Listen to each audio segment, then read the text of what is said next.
가운데 비대면 예배로 나오신 모든 중등부 친구들을 환영하고 축복합니다. 우리 이 시간 주님을 높이며 찬양하는 시간 되길 원합니다.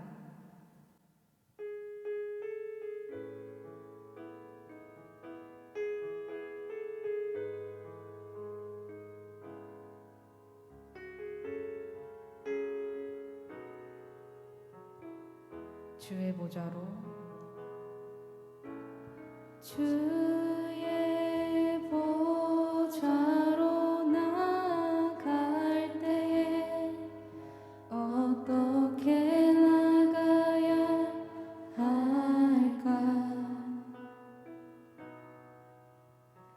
나를 구원한 주의 십자가 그것을 믿으며 가네. 주의 보좌로 주의 보좌로 나갈 때에 나 여전히 부족하나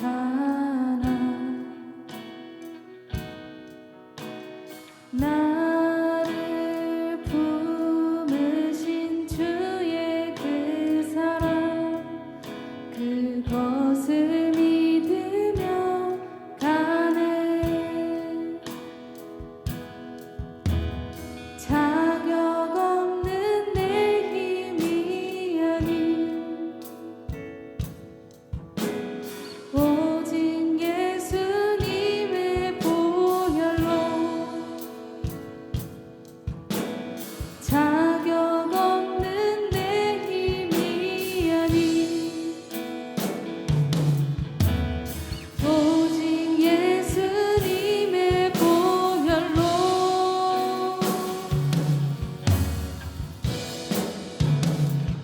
십자가의 보혈 완전하신 사랑 힘입어 나갑니다.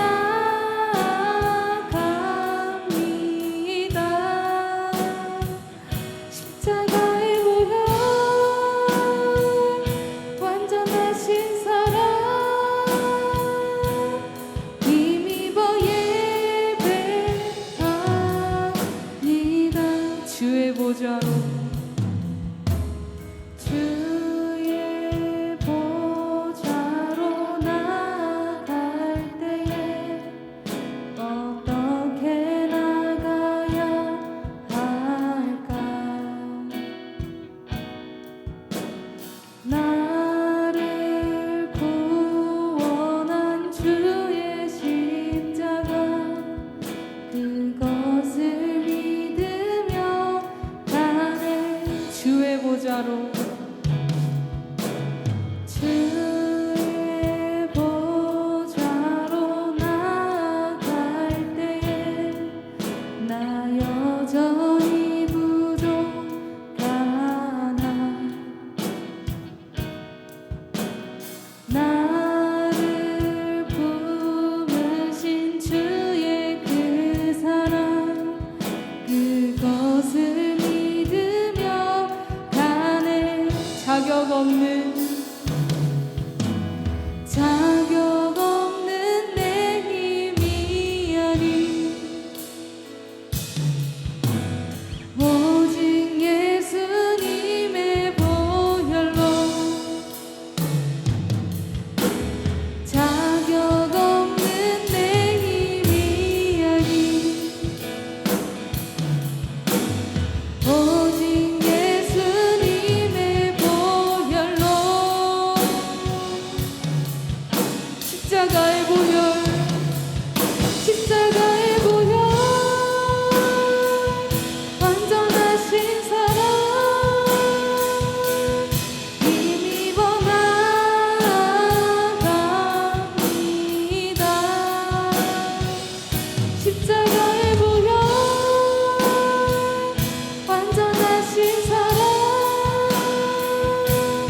힘입어 예배합니다.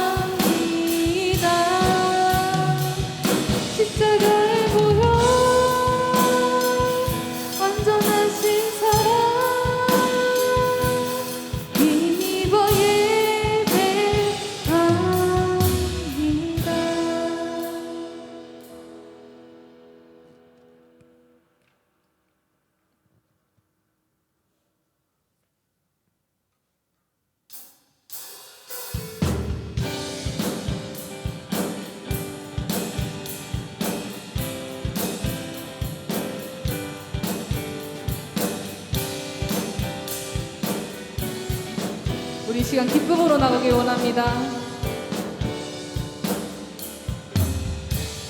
하늘 위에 주님밖에, 하늘 위에 주님밖에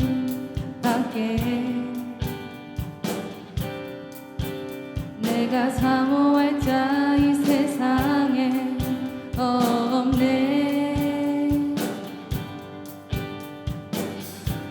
내 마음과 힘은 믿을 수 없네. 오직 한 가지 그 진리를 믿네. 주는 나의 힘이요, 주는 나의 힘이요, 주는 나의 힘이요. 영원히 주를 의지하리. 주는 나의 힘이요, 주는 나의 힘이요, 주는 나의 힘이요. 영원히 주를 의지하리. 영원히 하늘 위에 주님밖에, 하늘 위에 주님밖에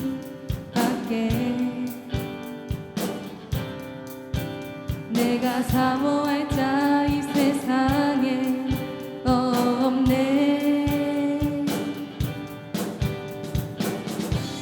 내 맘과 힘은 믿을 수 없네. 오직 한 가지 그 진리를 믿네. 주는 나의 힘이요, 주는 나의 힘이요, 주는 나의 힘이요. 영원히 주를 의지하리. 주는 나의 힘이요, 주는 나의 힘이요, 주는 나의 힘이요. 영원히 주를 의지하리.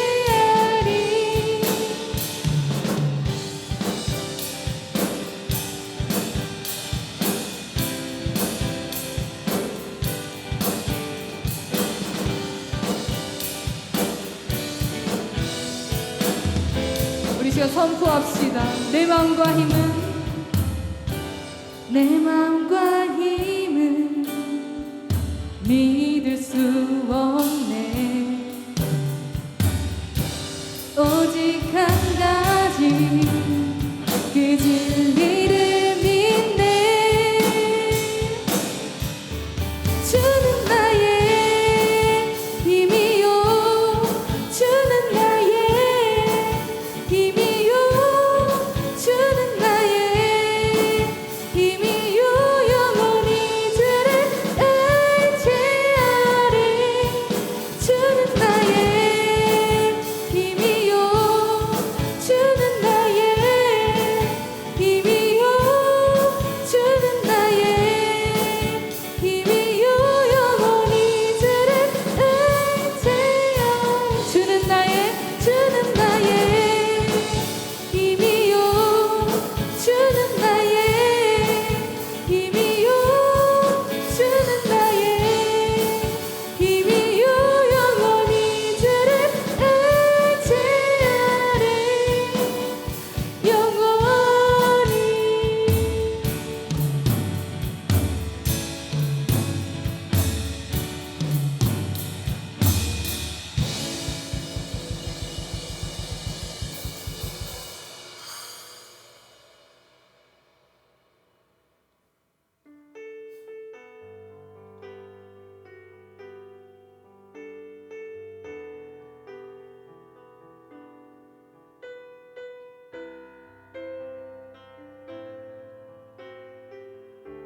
영원한 사귐에,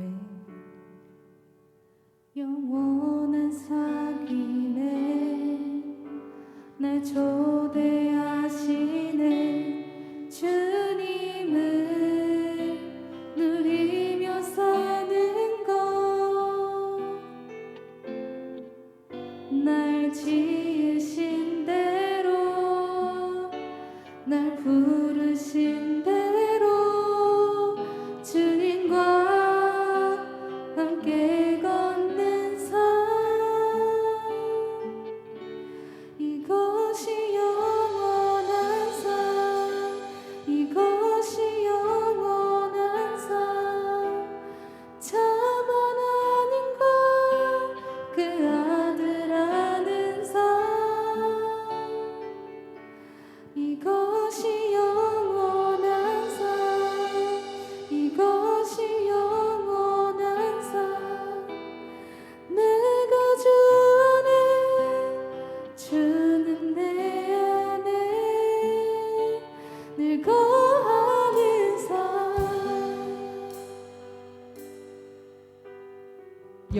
사귐에 영원한 사귐에 날 초대하시네. 주님을 누리며 사는 것, 날 지으신 대로, 날 부르신 대로 주님과 함께 걷는 삶. 다시 고백합시다. 영원한 사귐에 영원한 사귐에 날 초대하시네. 주님을 누리며 사는 것, 날 지으신 대로, 날 부르신 대로 주님과 함께 걷는 삶. 이것이 영원한 삶, 이것이 영원한 삶. 저만 하나님과 그 아들 아는 삶. 이것이 영원한 삶, 이것이 영원한 삶. 내가 주 안에, 주는 내 안에. 이것이 영원한 삶, 이것이 영원한 삶, 이것이 영원한 삶. 저만 하나님과 그 아들 아는 삶. 이것이 영원한 삶, 이것이 영원한 삶. 내가 주 안에, 주는 내 안에. 이것이 영원한 삶, 이것이 영원한 삶. 저만 하나님과 그 아들 아는 삶. 이것이 영원한 삶, 이것이 영원한 삶. 내가 주 안에, 주는 내 안에 늘 거하는 삶.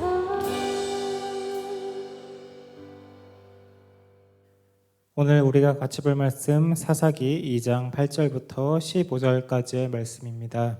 사사기 2장 8절부터 15절까지의 말씀 같이 보도록 하겠습니다. 여호와의 종 눈의 아들 여호수아가 110세의 죽음에 무리가 그의 기업의 경내 에브라임 산지 가스 산 북쪽 딥낫 헤레스에 장사하였고 그 세대의 사람도 다 그 조상들에게로 돌아갔고 그 후에 일어난 다른 세대는 여호와를 알지 못하며 여호와께서 이스라엘을 위하여 행하신 일도 알지 못하였더라.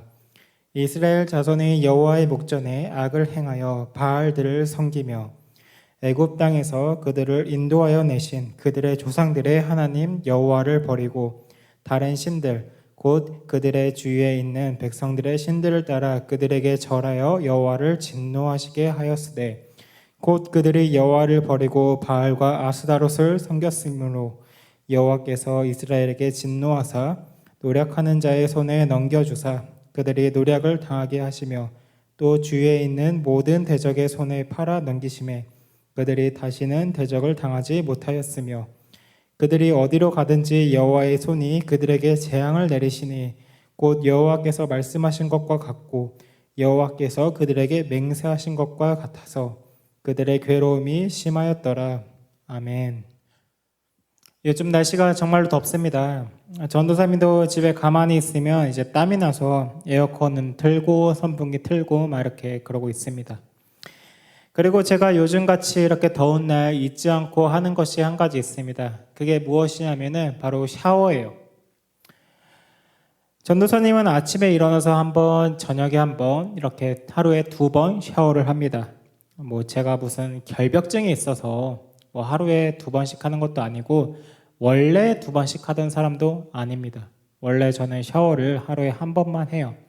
근데 왜 2번 하냐? 아침에 일어나고 나면은 땀이 나서 이제 좀 찝찝해서 그래서 이제 샤워를 하고 저녁에는 전도사님이 운동을 하거든요. 그럼 운동을 하고 나면은 이제 땀이 나니까 그 땀을 씻어내려고 샤워를 합니다.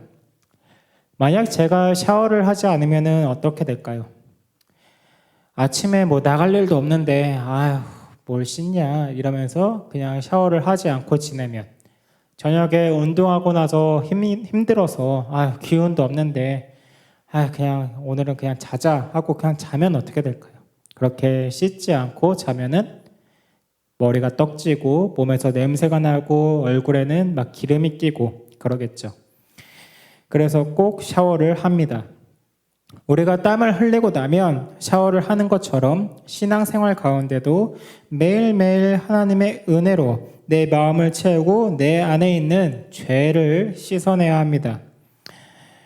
우리가 은혜 없이 하루를 산다라는 것은 어떻게 보면 씻지 않고 하루를 보내는 것과 똑같아요.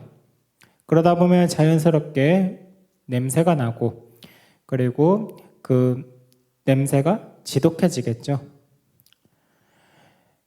그리고 우리가 매일 하는 것이 또 뭐가 있을까요? 바로 식사가 있습니다. 우리가 아침, 점심, 저녁 뭐 하루에 한 끼 정도 뭐 아침 정도 뭐 거르는 사람도 있고 저녁을 안 먹는 사람도 있을 수 있지만 우리가 특별한 경우가 아니면은 하루에 어느 정도의 식사는 꼭 합니다. 우리가 매일 식사를 해서 에너지를 공급받아야 우리의 육체가 그 에너지로 살 수 있기 때문에 그렇습니다. 우리의 영혼도 마찬가지예요. 우리의 영혼도 매일의 식사가 있습니다. 그게 무엇이냐? 바로 하나님께로부터 받는 은혜가 바로 영혼의 식사입니다. 우리는 배가 고플 때 내가 배고프다라는 것을 의식해서 합니까? 아니죠. 그냥 가만히 있으면 저절로 배가 고파져요. 그래서 우리가 식사를 하려고 합니다. 근데 우리가 영혼이 메마를 때는 우리가 잘 모르고 넘어가는 경우가 종종 있습니다. 종종이 아니죠. 많은 경우 그냥 넘어가는 경우가 있습니다. 은혜가 부족하다. 이 은혜가 부족할 때 분명히 나타나는 증상들이 우리가 배가 고플 때처럼 똑같이 있는데도 불구하고 그것을 깨닫지 못하고 넘어간다라는 것입니다. 그러면 우리가 은혜가 부족할 때 그때 나타나는 증상이 무엇일까요?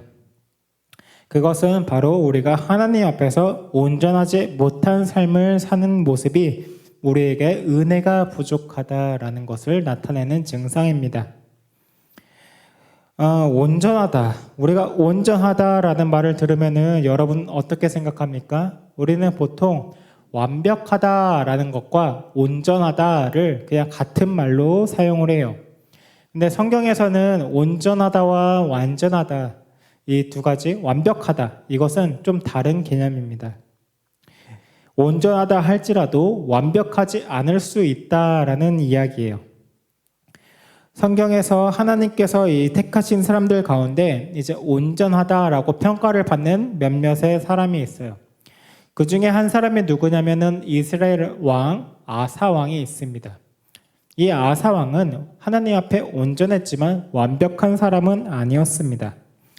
열왕기하 15장 14절에 보면 다만 산당은 없애지 아니하니라 그러나 아사의 마음이 일평생 여호와 앞에 온전하였으며 이스라엘 가운데 우상 숭배를 하는 장소인 이 산당이 그대로 남겨 있었지만 없애지 못했음에도 불구하고 아사는 하나님 앞에서 온전했다라고 하나님께서 평가하십니다.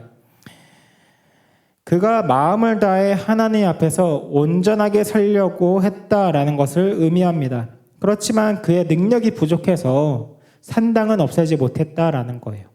그렇다고 해서 하나님께서 너 왜 저 산당은 없애지 못했어? 라고 저거는 왜 안 했어? 라고 그렇게 말씀하시지 않는다라는 것입니다.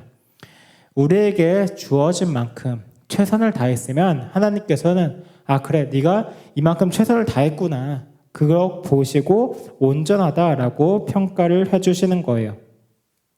그리고 오늘 우리가 읽은 본문에 익숙한 이름이 나오죠. 바로 여호수아입니다. 우리가 지난주까지 배웠던 이 여호수아. 여호수아도 하나님 앞에서 온전한 모습을 보이는 사람 중에 한 사람입니다.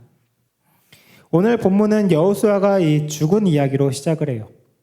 여호수아가 나이가 들어서 이제 죽게 되고 여호수아와 함께했던 세대들, 그러니까 가나안 땅에 같이 들어왔던 세대도 이제 다 나이가 들어서 죽게 되었습니다. 그리고 이제 그 뒤를 이어서 보통은 다음 세대가 나오는데 오늘 성경을 보면은 다른 세대가 나왔다라고 말합니다. 사사기 2장 10절을 보면은 그 세대의 사람도 다 그 조상들에게 돌아갔고 그 후에 일어난 다른 세대는 여호와를 알지 못하며 여호와께서 이스라엘 위하여 행하신 일도 알지 못하였더라. 다음 세대와 다른 세대, 한 끗 차이죠. 한 끗 차이인데 불구하고 그 의미는 전혀 다른 의미입니다. 다음 세대는 여호수아의 뒤를 이어나가는 세대라고 할 수 있습니다. 반면에 다른 세대는 여호수아와는 다르다라는 것입니다. 여호수아와는 다른 세대, 이 세대의 특징은 두 가지입니다. 첫째가 무엇이냐면 바로 이 사람들은 하나님이 누군지 알지 못했다라고 나옵니다. 이스라엘은 하나님의 백성이에요. 근데 그 이스라엘이 자신들의 왕이신 하나님을 알지 못한다라고 말합니다. 그리고 두 번째가 있습니다. 두 번째가 무엇이냐? 바로 하나님께서 이스라엘을 위하여 행하신 일들을 알지 못한다라는 것입니다. 이 두 가지가 여호수아와 그 세대의 뒤를 이어 다음 세대가 아니라 다른 세대가 일어난 이유입니다. 여호수아는 어떻게 보면은 다음 세대에 해당하는 사람입니다. 여기서 말하는 다음 세대는 지금 여호수아의 뒤를 이어서 나오는 그 다음 세대를 말하는 게 아니라 바로 모세의 뒤를 이은 다음 세대로서 여호수아가 일어났었던 세대다라는 것입니다. 이스라엘을 이집트로 데리고 나온 이 모세를 수종하는 사람이 누구였냐? 바로 여호수아였어요. 여호수아는 모세의 곁에서 바로 이 모세가 만난 하나님을 경험하고 그 하나님에 대해서 알았습니다. 하나님께서 역사하시는 것들을 모세 옆에서 다 보았다고요. 그래서 다음 세대가 되어서 모세의 뒤를 이어 이스라엘을 이끄는 지도자로 가나안 땅에 들어왔습니다. 그리고 자기가 직접 경험한 하나님을 어떻게 했죠? 이스라엘에게 전했어요. 그 내용이 무엇이냐? 바로 강하고 담대하라 라는 것이었습니다. 우리는 지난주에 여호수아가 자신이 여호수아서 1장에서 받았던 하나님의 말씀, 강하고 담대하라, 이 강하고 담대하라는 말씀을 여호수아서 13장에서 여호수아가 이스라엘에게 전해주는 것을 우리가 배웠어요. 이 강하고 담대하라라는 것은 이스라엘의 신앙이 무엇인지를 보여주는 대표적인 거예요. 근데 지금 이 신앙이 어떻게 된다? 지금 사사기에 와서 이스라엘에게 이어지지 못하고 전해지지 못하고 지금 이스라엘은 다른 신앙을 가지게 되었다라는 것을 말합니다. 그러면은 강하고 담대하라. 이 강하고 담대하라가 어떤 의미일까요? 이 강하고 담대하라라는 것은 세상의 어떠한 위협과 그런 어떤 장애 앞에서도 내가 하나님의 말씀에 순종하고 그 말씀을 가지고 강하고 담대하게 나아가라라는 것입니다. 여호수아가 가나안 땅에서 했던 전쟁들이 다 그런 전쟁이었어요. 강하고 담대하라라는 말씀을 순종하고 실천하는 모습이 전쟁으로 나타난 거라고요.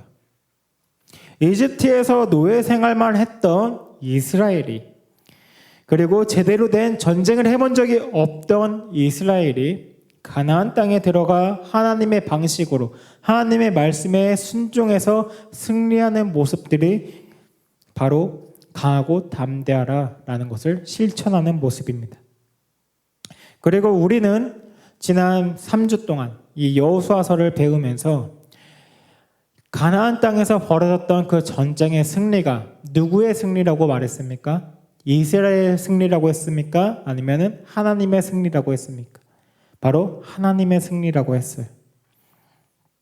이 승리는 전적으로 하나님의 은혜로 승리했다라는 것을 보여주는 거예요.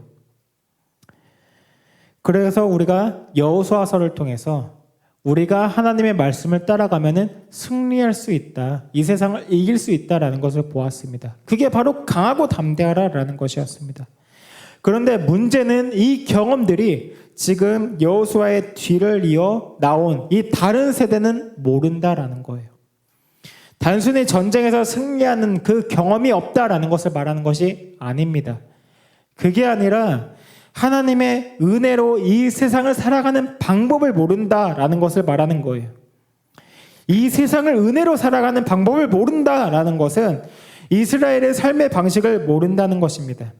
이스라엘의 존재 목적, 삶의 방식, 전책성을 나타나는 방법은 하나님의 은혜를 구하며 그 은혜에 의지해서 이 세상을 살아가는 것인데 지금 그걸 모른다라는 거예요.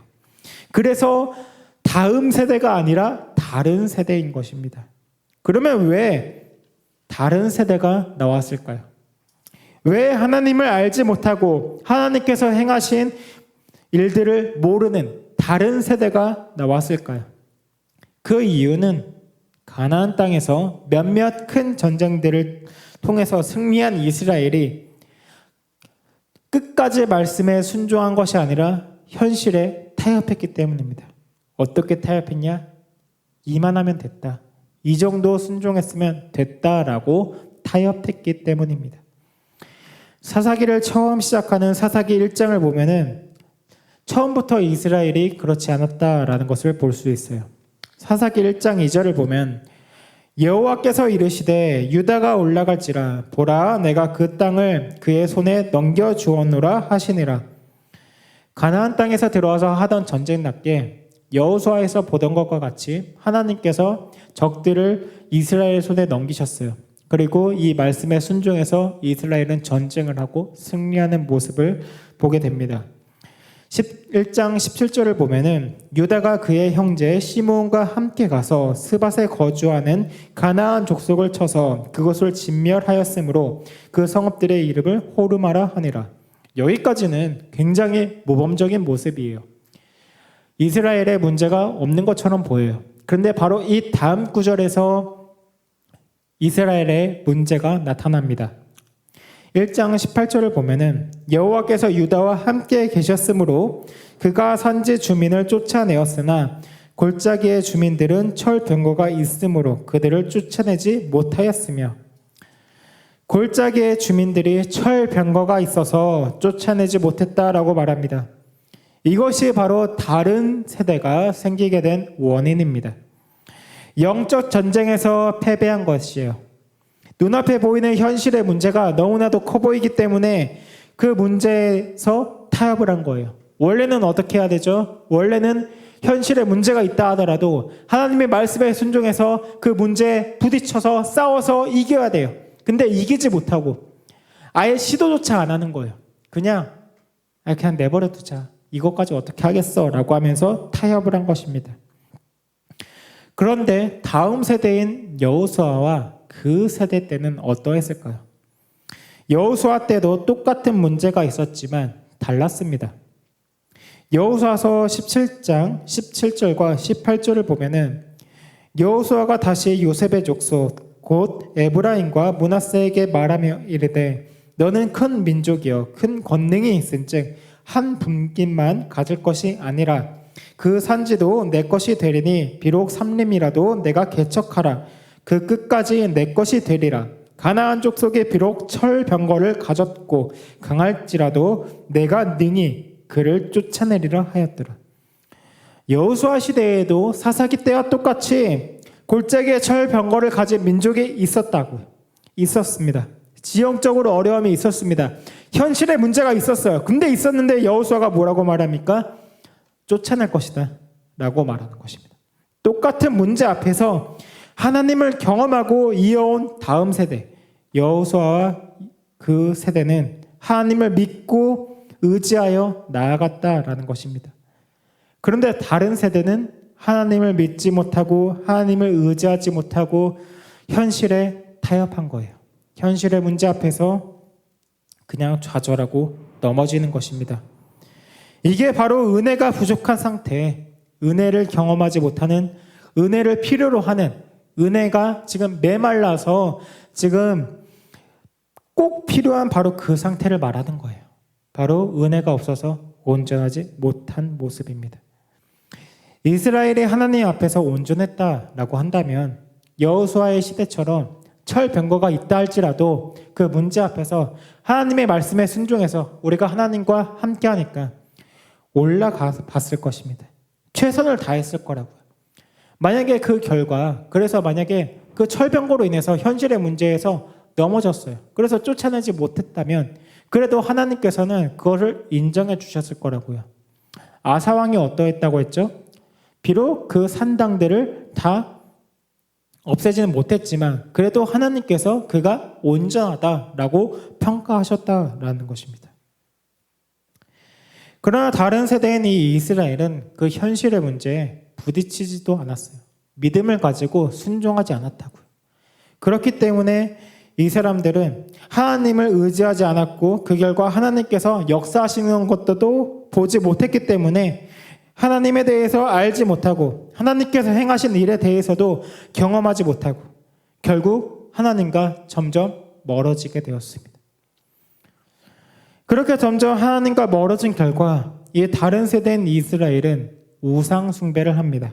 오늘 본문 12절을 보면은 애굽 땅에서 그들을 인도하여 내신 그들의 조상들의 하나님 여호와를 버리고 다른 신들 곧 그들 주위에 있는 백성들의 신들을 따라 그들에게 절하며 여호와를 진노하시게 하였으되 우리가 하나님의 은혜를 매일매일 경험하지 못한다라는 것은 하나님께서 주시는 은혜를 경험하지 못하고 끝나는 게 아니에요. 그냥 은혜를 경험하지 못해서 아쉽다 이게 아니다라는 겁니다. 하나님과 우리의 사이가 멀어지는 것은 우리 안에 하나님이 아니라 다른 것들이 우리 안에 채워진다라는 것을 의미합니다. 그리고 그것들이 자리 잡아서 결국 하나님 앞에서 죄를 짓는 결과로 이어지게 된다라는 것이에요.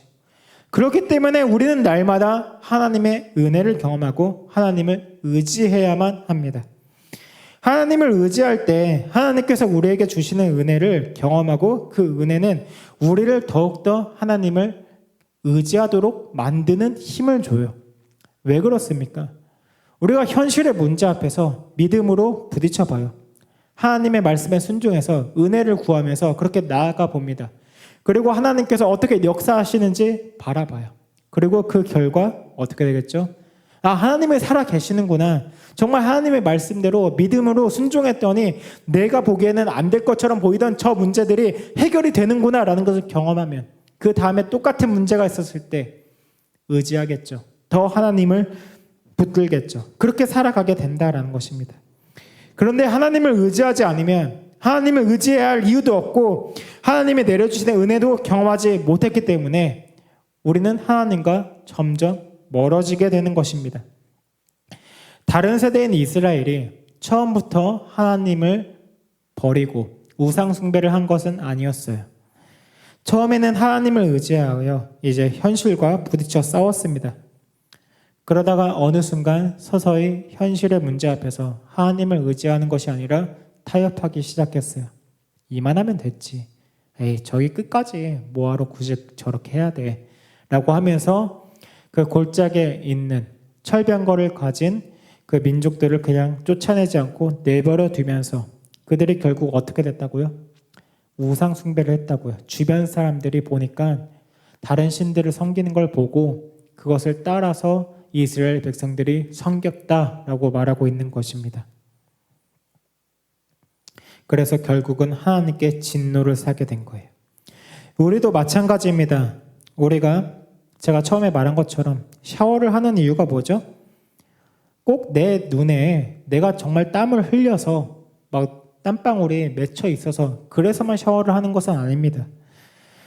눈에 보이는 땀뿐만 아니라 우리의 몸은 기본적으로 매일 알게 모르게 일정 부분에 이제 땀을 흘려요. 그래서 샤워를 해서 그 노폐물들을 씻어내야 청결을 유지해야 냄새가 나지 않기 때문에 우리가 샤워를 하는 겁니다. 영적으로 우리는 기본적으로 원죄를 가지고 죄 가운데 태어난 죄인입니다. 내가 어떤 눈에 보이는 어떤 행위로 짓는 죄를 지어서 우리가 하나님의 은혜로 그 죄를 씻어내야 하는 것이 아니라 우리는 기본적으로 죄가 그냥 우리 몸에 잔뜩 있는 그런 존재다라는 거예요. 그래서 그것들이 냄새를 풍기기 전에 먼저 하나님의 은혜로 내 안에 있는 그 죄들을 씻어내는 것을 해야 한다라는 것입니다. 만약 우리가 내 안에 있는 그 죄들을 그냥 내버려 두면 어떻게 될까요? 냄새가 나겠죠. 악취가 납니다. 썩은 내가 난다라는 거예요. 그리고 그 죄가 내 마음에 쌓이고 내 마음을 지배합니다. 죄가 내 마음을 지배한다라는 것은 결국 눈에 보이는 형태로 죄를 짓는 데까지 나아가게 된다라는 것입니다. 이스라엘 백성들이 우상 숭배라는 그 눈에 보이는 형태로까지 죄를 짓게 되는 것처럼 우리도 내 죄의 문제를 은혜로 씻어내지 않으면 우리도 결국 그렇게 된다라는 거예요. 샤워를 한다고 하면은 근데 물을 묻히고 바디워시를 이용해서 우리가 씻어내면 되겠지만 그러면 우리의 죄는 어떻게 씻어내야 될까요? 눈에 보이지 않는 이 죄들을 어떻게 씻어낼 수 있습니까? 저는 우리가 샤워하는 것과 비슷하다라고 생각을 해요. 우리가 씻어야 한다라는 것을 알고 옷을 벗고 이제 샤워실에 들어가서 우리가 비누를 묻히고 해서 이렇게 땀을 씻어내는 것처럼 먼저 우리는 내가 죄인이라는 사실을 우리가 인정해야 합니다. 내가 죄를 지을 수밖에 없는 존재라는 것을 인정하는 것부터 시작하는 거예요. 그리고 내 안에 있는 죄를 하나님께 기도하면서 드러냅니다. 하나님께 내가 이런 죄인이라는 사실을 드러내는 거예요. 그리고 하나님께 내 죄의 문제를 의뢰하는 것입니다. 왜냐하면 우리는 내 죄의 문제를 스스로 깨끗하게 씻어낼 수 없기 때문입니다. 그래서 이 문제들을, 내 죄의 문제들을 해결해 달라고 하나님께 의뢰하는 거예요. 그리고 마지막으로 이제 하나님께서 주시는 은혜를 기다림으로 우리의 죄를 씻어낼 수 있습니다. 그럴 때 우리가 하나님 앞에 온전해질 수 있다라는 것입니다. 그런데 문제는 무엇이냐? 우리가 이것을 한 번만 해서 되는 것이 아니라 우리가 매일매일의 삶 가운데서 해야 된다라고요. 우리가 매일 샤워를 하는 것처럼, 우리가 매일 식사를 하는 것처럼, 우리가 매일 하나님의 은혜로 내 죄를 씻어내고 매일 하나님께 공급받는 그 은혜를 가지고 우리가 살아가는 것처럼 그렇게 해야 된다라는 것입니다. 그래서 우리가 하나님 앞에서 온전해질 때 그게 바로 우리가 은혜가 충만하다라고 말하는 것입니다. 우리가 최선을 다해 하나님의 은혜를 갈망하고 하나님의 말씀에 의지해서 이 세상을 살아갈 때 우리는 여호수아와 같은 다음 세대가 될 수 있어요. 만약에 우리가 매일 삶에 은혜 받는 것에 대해서 우리가 은혜로 내 죄를 매일매일 씻어내는 것을 놓치게 된다면, 그렇게 된다면 우리는 여호수아와 같은 다음 세대가 아니라 하나님에 대해서 알지 못하고 하나님께서 행하신 일들을 알지 못하는 다른 세대가 될 것입니다. 저는 우리 중등부 친구들이 하나님의 은혜를 매일 경험하며 여호수아와 같이 다음 세대로서 이 세상을 살아가길 소원합니다. 우리 기도하도록 하겠습니다.